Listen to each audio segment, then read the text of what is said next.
बच्चों, आज की इस वीडियो में आपका बहुत बहुत स्वागत है। मैं आपको वसंत भाग 2 का पाठ 14 खान पान की बदलती तस्वीर पढ़ाने जा रही हूँ। बच्चों, आज के दौर में खान पान का तरीका बिल्कुल बदल चुका है। पाठ में यही बताने की कोशिश की गई है कि पुराने समय में और आज के समय में खान पान का जो तरीका था उसमें पूर्णतया बदलाव आ गया है। पिछले 10-15 सालों में भी यदि हम देखें तो तौर तरीका इतना बदल गया है। पाश्चात्य सभ्यता में हम जीने लगे हैं। हमें वहाँ के पिज़्ज़ा, नूडल जो हमारे सेहत के लिए बहुत अच्छे नहीं हैं, लेकिन बच्चों को बहुत पसंद आते हैं। उनके टेस्ट में कुछ ऐसी चीज़ें मिला दी जाती हैं कि बच्चे उनके दीवाने हो जाते हैं। और जो घर में बने हुए खान पान होते हैं, माँ दादी के हाथ का जो बढ़िया पौष्टिक भोजन, बच्चों की रुचि उसमें नहीं होती। और जब कभी माँ खाना परोसती है जिसमें वो उसकी शुद्धता, पौष्टिकता, सब चीज़ का ध्यान रखती होगी, अपने बच्चे की बात है, तो आप उम्मीद करिए कि वो आपकी सेहत के लिए कितना अच्छा होगा। लेकिन बच्चे उन्हें वो अच्छा नहीं लगता। तो धीरे धीरे ये रीति रिवाज बदलता जा रहा है। हमारे खान पान की चीज़ें बदलती जा रही हैं। तीज त्योहारों पर बनने वाली चीज़ें खत्म हो गई हैं। हम उसमें परिश्रम नहीं करना चाहते। महंगाई अपने हिसाब से बहुत ज़्यादा है, तो खान पान के तौर तरीकों में भी बदलाव आ गया है। अब मैं आपसे थोड़ा सा शेयर कर दूं कि आजकल शादी ब्याह में देखिए इतने वैरायटी के भोजन बनते हैं, लिस्ट लगी रहती है। हर कोई जो होता है वो उसी थाल में सब कुछ भर लेता है। तो ये खान पान का तौर तरीका नहीं है। ना तो वो सेहत के लिए अच्छा है और ना स्वाद के लिए अच्छा है। आप किसी भी चीज़ का स्वाद भी नहीं पाते हैं। तो इस तरीके से धीरे धीरे करते करते बहुत सारी चीज़ें बिल्कुल हमारे भोज्य पदार्थों में से गायब हो चुकी हैं। और बहुत सारे भोज्य पदार्थ जो हमारे यहाँ के नहीं हैं वो शामिल हो गए हैं। बच्चों को हफ्ते में एक दिन नूडल्स ना मिले तो वो रोना धोना, पैर पटकना शुरू कर देते हैं। और अंत में देखिए बीमारियां आ जाती हैं, परेशानियां आ जाती हैं, आंतें खराब हो जाती हैं।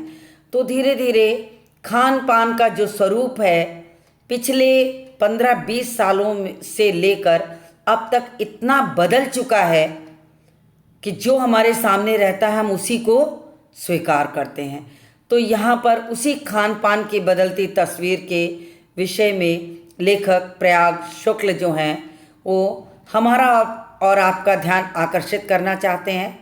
तो मैं आपको खान पान की बदलती तस्वीर पाठ को पढ़ाते हुए आज के दौर में जो खान पान का बदलता स्वरूप है उससे परिचित कराऊंगी। तो आप भी मेरे साथ तैयार रहिए। अब मैं आपको पढ़ाने चल रही हूँ पाठ 14 खान पान की बदलती तस्वीर।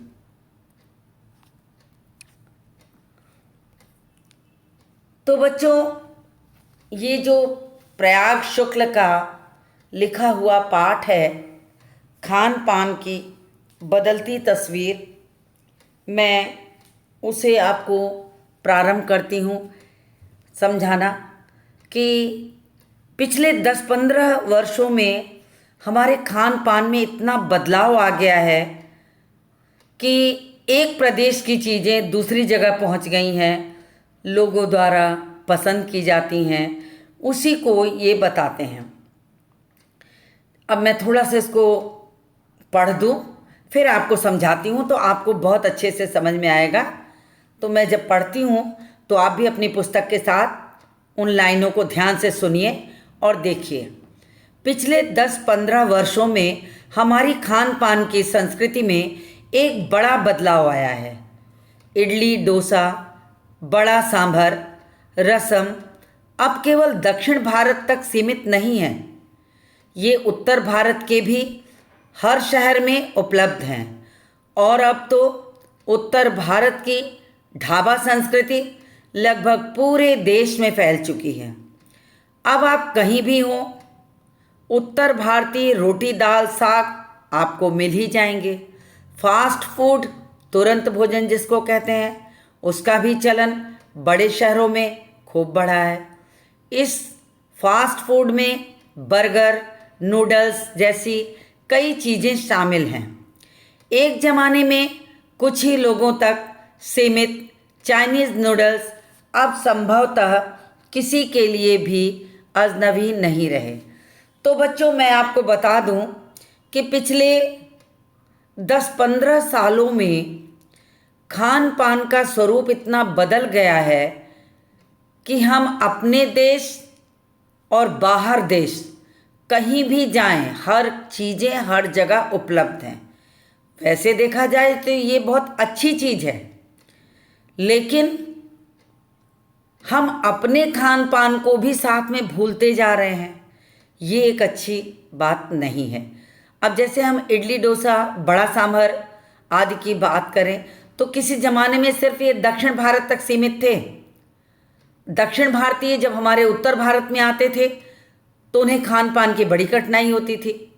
लेकिन जब उत्तर भारत के लोग दक्षिण भारत में जाके बसने लगे तो वहाँ के खान पान के तौर तरीकों को सीख कर जब वापस आते हैं उत्तर भारत के अपने घर और अपने देश, अपने प्रदेश में, तो वो उसे व्यापार के रूप में प्रयोग करने लगते हैं। स्ट्रीट फूड की तरह ये आम बात हो गई है।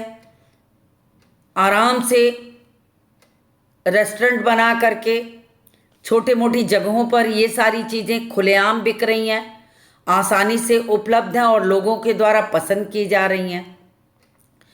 ऐसी स्थिति में उत्तर भारतीय अगर रोटी दाल साग की बात करें तो वो भी हमें हर जगह मिल जाती है। अब हम बात करते हैं फास्ट फूड की। तो बच्चों, फास्ट फूड बच्चों द्वारा पसंद तो बहुत किया जाता है। फ़ायदेमंद है कि नहीं, ये आप बहुत अच्छे से जानते होंगे। कभी आप डॉक्टर के पास जाते होंगे तो आपको डॉक्टर भी कहता होगा कि बर्गर, नूडल्स कम खाएं, पेट की बीमारियां होती हैं। लेकिन पसंद की बात की जाए तो हर बच्चे को पसंद है बर्गर, नूडल्स। तो आज के खान पान में ये सारी चीज़ें भी शामिल हो गई हैं। तो एक ज़माने में कुछ लोगों तक ये चीज़ें सीमित होती थी। चाइनीज़ नूडल्स अब संभवतः किसी के लिए अनोखा नहीं है, अजनबी नहीं है। हर घर में हर बच्चे पसंद करते हैं और हर घर में बनाया जाता है। तो धीरे धीरे जब हम ये देखते हैं कि हम पिछले 10-15 साल पहले के खान पान के तौर तरीके को उठाते हैं तो हमें लगता था कि एक प्रदेश की चीज़ें दूसरी जगह मिलना कठिन हो जाती हैं। अब कम से कम खान पान की इस बदलती तस्वीर ने हमें हर प्रदेश में हर चीज़ उपलब्ध कराई है। ये बहुत अच्छी बात है। मगर क्या हमें खाना चाहिए, क्या नहीं खाना चाहिए, क्या स्वाद के लिए खाना चाहिए, क्या स्वास्थ्य के लिए खाना चाहिए, इसका अंतर हमें अवश्य पता होना चाहिए। तो ये सारी चीज़ें भी बहुत मायने रखती हैं। तो बच्चों, मुझे लगता है कि आपको मेरी बात समझ में आ रही होगी, तो मैं आगे बढ़ती हूँ। 2 मिनट्स नूडल्स के पैकेट बंद रूप से तो कम से कम बच्चे बूढ़े सभी परिचित हो चुके हैं। इसी तरह नमकीन के कई स्थानीय प्रकार अभी तक भले मौजूद हों, लेकिन आलू चिप्स के कई विज्ञापित रूप तेजी से घर घर में अपनी जगह बनाते जा रहे हैं। अब देखिए, 2 मिनट्स नूडल के प्रचार बच्चों को कैसे लुभावने लगते हैं। उन्हें ये लगता है कि इससे अच्छा खाना कोई हो ही नहीं सकता। बिक्री बढ़ गई। तमाम बीमारियां होने के बावजूद भी बच्चों को यदि नूडल्स की बात की जाए तो हर बच्चा तैयार हो जाएगा। स्वाद में कुछ ऐसी चीज़ें मिला दी जाती हैं कि बच्चों को बहुत लुभावनी लगती हैं। ठीक उसी प्रकार नमकीन की वैरायटी, अगर घर में नमकीन बना हो तो बच्चों को पसंद नहीं आता। घर में आलू चिप्स बना हो तो वो चीज़ें अच्छी नहीं लगती। लेकिन अगर अंकल चिप्स का पैकेट होगा तो बच्चे उसे खाना बहुत पसंद करेंगे। वो महंगा भी होता है और फ़ायदेमंद भी नहीं होता। कितने दिन पहले का बनाया होता है, पैकेट में बंद होता है, कब की पैकिंग है।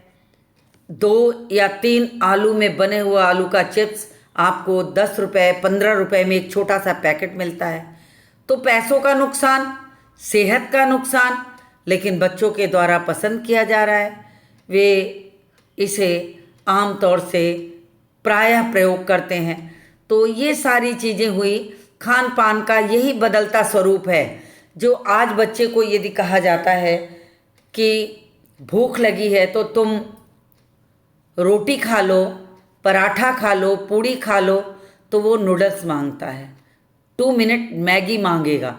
तो इस तरह से चीज़ें एकदम बदलती चली जा रही हैं। उनमें इतना स्वरूप बदल गया है कि हर कोई उसे अपने रोज़मर्रा के भोजन में भी शामिल कर ले तो कोई बहुत बड़ा आश्चर्य नहीं होगा। तो मैं इसी बात को लेकर आगे बढ़ती हूँ। आपको मेरी बात समझ में आ रही होगी कि आज खान पान का कैसे बदलाव होता जा रहा है। गुजराती ढोकला, गाठिया भी अब देश के कई हिस्सों में स्वाद लेकर खाए जाते हैं और बंगाली मिठाइयों की केवल रस भरी चर्चा ही नहीं होती, वे कई शहरों में पहले की तुलना में अधिक उपलब्ध है। यानी स्थानीय व्यंजनों के साथ ही अब अन्य प्रदेशों के व्यंजन पकवान भी प्रायः हर क्षेत्र में मिलते हैं और मध्यम वर्गीय जीवन में भोजन विविधता अपनी जगह बना चुकी है।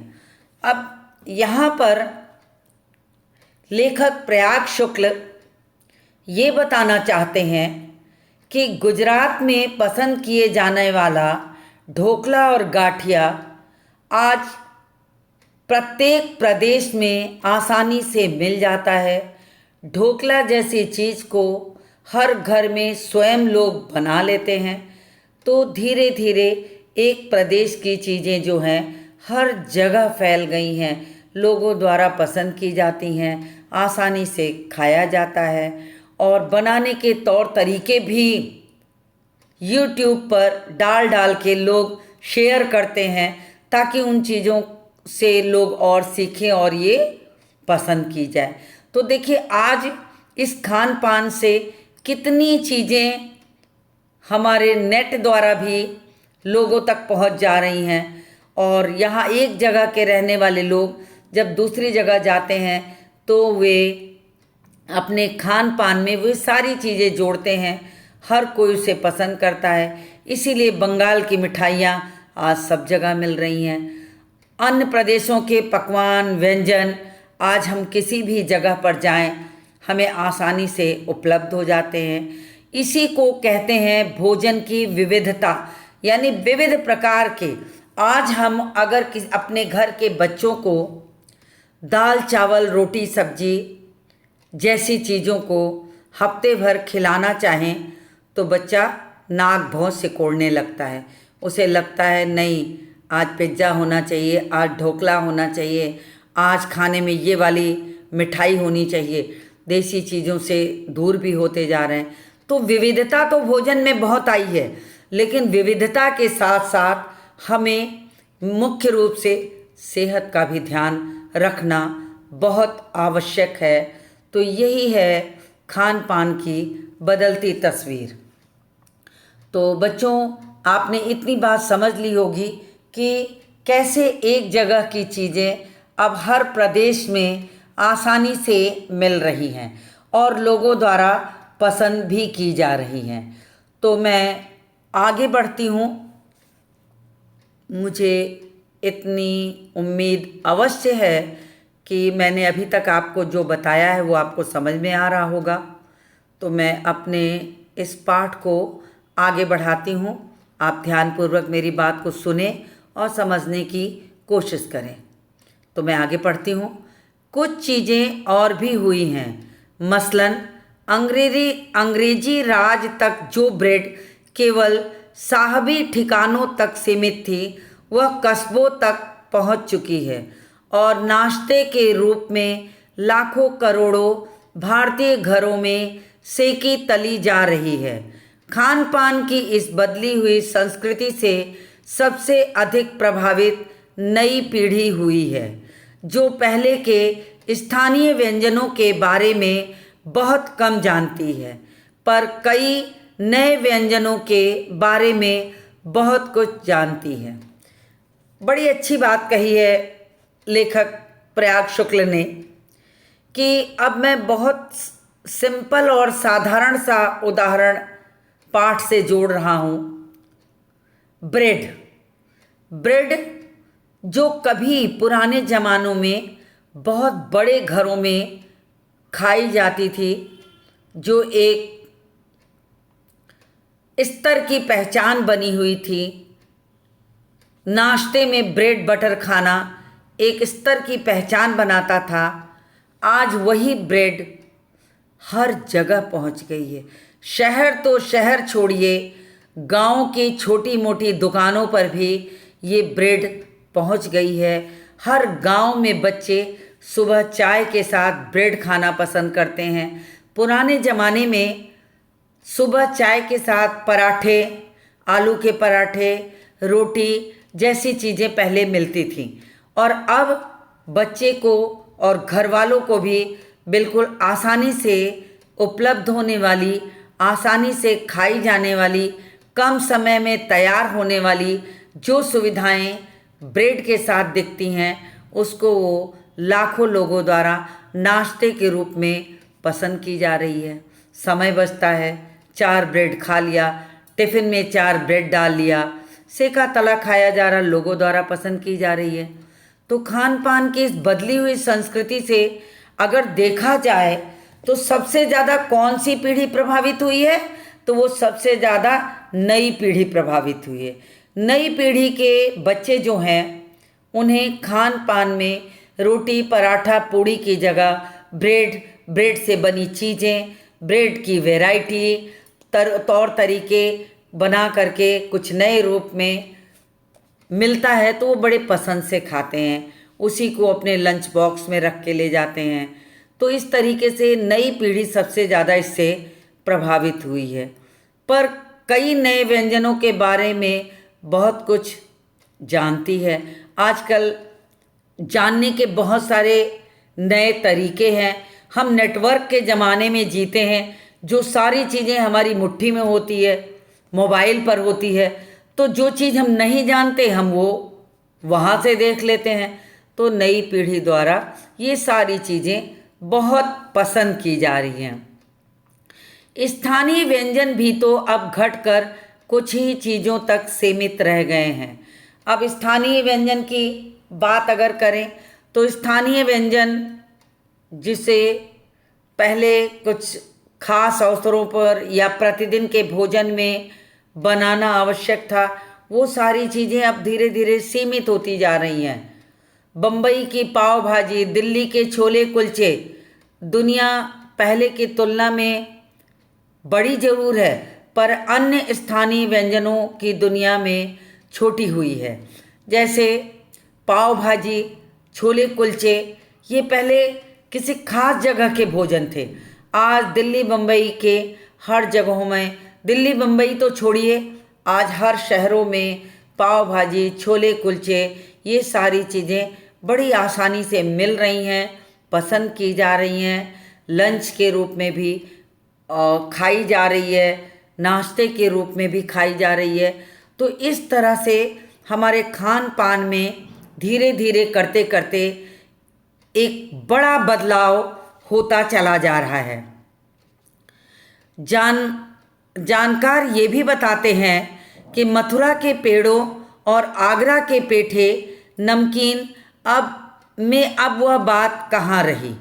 अब पुराने ज़माने के लोगों से अगर बात करिए तो वो अक्सर आपको ये कहते मिल जाएंगे कि अरे मथुरा के पेड़े जो पहले होते थे अब कहाँ, अरे आगरा के पेठे जो पहले हमने खाए हैं, जो नमकीन वहाँ की होती थी, जिसके नाम से ये आगरा का पेठा मशहूर था, वो चीज़ें तो अब देखने को मिलती ही नहीं। यानी कि उनकी क्वालिटी में अंतर आता जा रहा है, चीज़ें बढ़ती जाए, उसकी क्वालिटी मतलब गुणवत्ता, उसकी गुणवत्ता की बात करें तो वो गुणवत्ता शायद अब न हो, क्योंकि हर चौराहे पर आगरा के पेठे के नाम से पेठा मिल रहा, आगरा के नमकीन के नाम से नमकीन मिल रही है।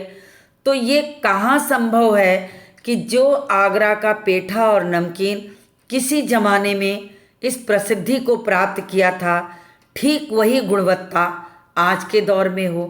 तो मुझे जहाँ तक लगता है कि ये गुणवत्ता आज उतनी उपलब्ध नहीं है, इसी से लोग कहते हैं कि गुणवत्ता में बड़ा फर्क पड़ा है।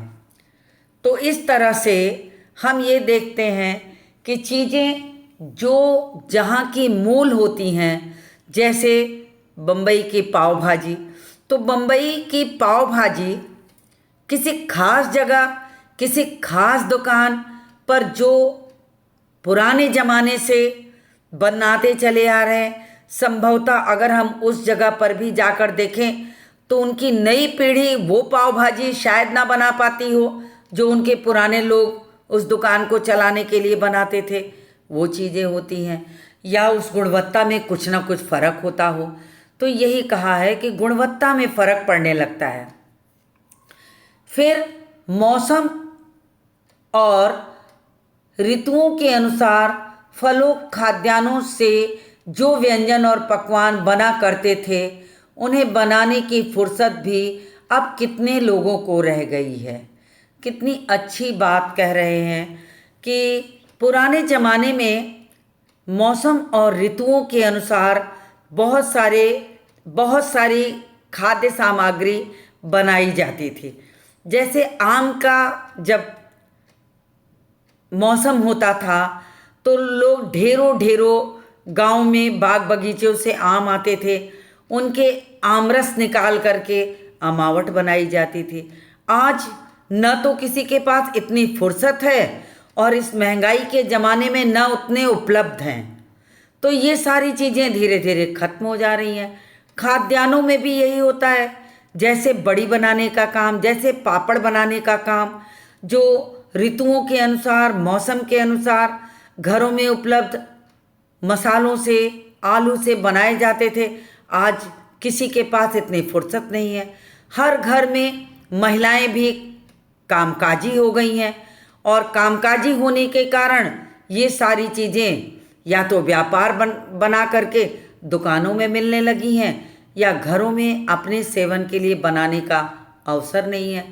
तो धीरे धीरे उनकी गुणवत्ता में वो चीज़ें नहीं मिल रही, और मौसम और ऋतुओं के अनुसार व्यंजन और पकवान जो बना करते थे, अब उन्हें बनाने की फुर्सत घर के लोगों को नहीं है।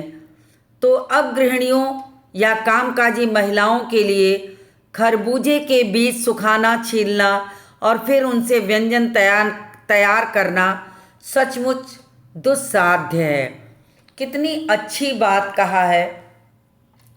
किसी ज़माने में जब तरबूज और खरबूज खेतों से गाँव में, घरों में आ जाया करता था और घर के लोग उसे पेट भर भर के खाते थे, फिर उनके बीज धूप में धो के सुखा के उनको छील कर वो रख लेते थे और उससे तमाम व्यंजन, मिठाइयाँ बनाना, उनमें डालना करते थे।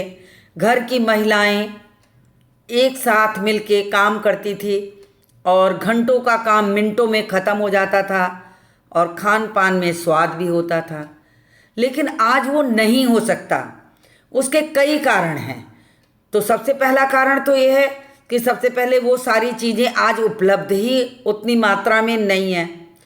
दूसरा चीज़, किसी ज़माने में हम संयुक्त परिवार में होते थे, घर की महिलाएं कामकाजी नहीं होती थी और वे घरों में बैठकर खान पान के बाद दोपहर में ये सारी चीज़ें करती थी कि शाम के भोजन में क्या बनाना है, क्या तैयार करना है। घंटों घंटों उसकी तैयारियां होती थी, मिल के तैयार करते थे। खरबूजे के बीज मटर का ज़माना हो, मटर जब सूखने लगे तो उसे लाते थे, छील के उसको सुखा के डब्बों में बंद कर देते थे, और जब ऑफ सीजन हो जाए, मटर का सीजन ना हो, तो उनसे चीज़ें, खाद्य सामग्री बनाते थे। तो इस तरह से चीज़ों को करने के लिए समय, फुर्सत और आर्थिक मजबूती सब चाहिए, समय चाहिए। उस समय की महिलाएं, गृहिणियाँ इतनी कामकाजी नहीं होती थी। आज हर घर के जो स्त्रियां हैं पढ़ी लिखी हो गई हैं, अधिकतर स्त्रियां पढ़ी लिखी हैं, वो घर के काम के अलावा बाहर के काम भी करती हैं। अब उनके पास जो समय होता है वो कम होता है, तो वो खान पान को भी इतना ही सरल रखना चाहती हैं कि वो घर का काम और बाहर का काम दोनों आसानी से कर लें। अब किसके पास इतनी फुर्सत है कि घंटों घंटों बनने वाला और अधिक से अधिक पैसा लगा के बनने वाला स्वादिष्ट भोजन करे? समय नहीं है, ब्रेड का कुछ बनाया, लंच बॉक्स में डाला, खाया पिया चल दिया। तो इस तरीके से खान पान में बदलाव आ गया। धीरे धीरे परिस्थितियां व्यक्ति की बदलती जा रही हैं, और उन परिस्थितियों के बदलने के कारण चीज़ें तो हर जगह पहुंच गईं। एक प्रदेश की चीज़ें दूसरे प्रदेश में पहुंच गईं, एक जगह की चीज़ें सब लोगों द्वारा पसंद की जाने लगी। लेकिन उसके पीछे का जो कारण है वो यही है कि आज महिलाओं के पास वो समय नहीं है, वो फुर्सत नहीं है कि व्यंजन और पकवान बना सकें। होली, दिवाली, दशहरा और त्योहारों पर भी हम समय की कमी के कारण बहुत सारे व्यंजन, पकवान, नमकीन, पापड़ ये बाहर से खरीदने की कोशिश करते हैं। किसके पास इतनी फुर्सत है कि वो इन चीज़ों के को महीनों पहले से घर में बनाए? गुणवत्ता तो अच्छी मिलेगी घर में बनाएंगे तो, लेकिन अगर हम बाहर से खरीद के लाते हैं तो संभवतः उसके स्वाद और उसकी गुणवत्ता में फ़र्क मिलेगा। लेकिन हमें समय के अभाव के कारण हम ये सारी चीज़ों को बाहर से खरीदना पसंद करते हैं, और आसानी से खा पी करके लगता है यही सबसे अच्छी बात है। इसी के चलते धीरे धीरे हमारे पूरे रहन सहन, हमारे पूरे तौर तरीके सब में बदलाव आ गया। सो के उठने से लेकर और रात सोने तक के तौर तरीके में जो चीज़ें हम खाते पीते हैं उनमें सब में एक नया स्वरूप आ गया, और उसी के चलते एक स्थान की चीज़ें दूसरी जगह पहुंच गईं। एक जगह के लोग हर प्रदेश में आज नौकरी के कारण, तबादले के कारण, स्थानांतरण के कारण हर प्रदेश में पहुंच जाते हैं, और फिर उनसे मेल जोल के माध्यम से ये खान पान की जो चीज़ें हैं वो हर जगह उपलब्ध हो जाती हैं, हर लोगों को खाने को मिलती हैं, और हर चीज़ का स्वाद हम सीख जाते हैं, पसंद किया जाता है। तो धीरे धीरे खान पान के तौर तरीकों में अब इस तरह से बदलाव होता गया, और ये बदलाव पूरी खान पान की संस्कृति का बदलाव कर देती है कि आज बच्चे हफ्ते में एक दिन अगर पाश्चात्य सभ्यता की चीज़, नूडल्स, बर्गर, पिज़्ज़ा या बाहर का खाना न खा लें तो उन्हें लगता है कि रोज़ यही घर का खाना, रोज़ यही घर का खाना, तो वो मुंह फुला लेंगे। उन्हें पता नहीं होगा कि शायद माँ के हाथ का बना दाल चावल रोटी सब्जी जो आपको बड़ी शुद्धता से मिल रहा है वो आपकी सेहत के लिए उन तमाम बाहर के खानों से बहुत अच्छा है। तो बच्चों, मैं आपको एक बहुत ज़रूरी चीज़ कहना चाहूँगी कि स्वादिष्ट चीज़ें सबको अच्छी लगती हैं, लेकिन सेहत से समझौता कभी नहीं करना चाहिए। अगर आपकी माँ, आपकी दादी आपको ये समझाती हैं कि आपके भोजन में हरी सब्जियां और दालें होनी चाहिए, तो मतलब वो उन्होंने कुछ सीखा है, कुछ जाना है, तभी वो आपको बताती हैं। हाँ ठीक है, आपको एक तरह की दाल नहीं पसंद है, आप अलग अलग तरह की दालें खाइए, अलग अलग तरह की सब्जियां खाइए। उन सब्जियों को बनाने का तरीका अलग है। लेकिन मेरा आपसे अनुरोध है कि बाहर के खाने की अपेक्षा आप घर के खाने पर विशेष ध्यान दीजिए। खान पान की बदलती तस्वीर ने हमें इस तरह से बांध दिया है, हमारी आदतों में इतना फ़र्क डाल दिया है कि हमें ये लगता है कि ये सारी चीज़ें सिर्फ सुनने में अच्छी लगती हैं, हम इसे स्वयं में उतार नहीं पाएंगे। अगर एक दिन हफ्ते में नूडल नहीं खाएंगे तो हमें कुछ अच्छा नहीं लगेगा। तो मैं ये कहना चाहूँगी कि आज के दौर में आप बीमारियों के बारे में सुन चुके हैं, किन किन तरह की बीमारी होती जा रही है। छोटे छोटे बच्चों में इतनी बड़ी बड़ी बीमारियां देखने को मिलती हैं। उसमें अधिकतर बीमारियां जो है होती हैं वो खान पान के कारण होती हैं। अगर हम अपने खान पान को सही ढंग से रखेंगे तो वो हमारे लिए सेहत के लिए भी अच्छा है। बदलती संस्कृति का होना अच्छा है, लेकिन वो संस्कृति उतनी ही अपनाइए जितना आपको फ़ायदेमंद हो। मैं ये नहीं कहती हूँ कि आपको इडली डोसा ये सब चीज़ें नहीं खानी चाहिए। ये तो बड़ी अच्छी बात है कि दक्षिण भारतीय भोजन आज उत्तर भारत में भी पसंद किया जा रहा है। लेकिन उनमें से जो चीज़ें आपकी सेहत के लिए, जैसे मैं नूडल्स की बात करूं, ब्रेड की बात करूं, तो ये सारी चीज़ें जो आपकी सेहत के लिए बहुत अच्छी नहीं हैं, तो उन पर उतना ही जोर डालिए जो आपको नुकसान न करे। आपके खान पान की गुणवत्ता घर में बने जो खाने होते हैं उनसे बढ़ती है, वो आपके फ़ायदेमंद है, तो उन चीज़ों पर विशेष ध्यान दीजिए। तो मुझे ये लगता है कि मैंने अभी तक जो आपको बताया है इतनी चीज़ें समझ में आ गई होंगी। तो मैं इसके आगे के अंश को लेकर मिलती हूँ आपसे अगले वीडियो में।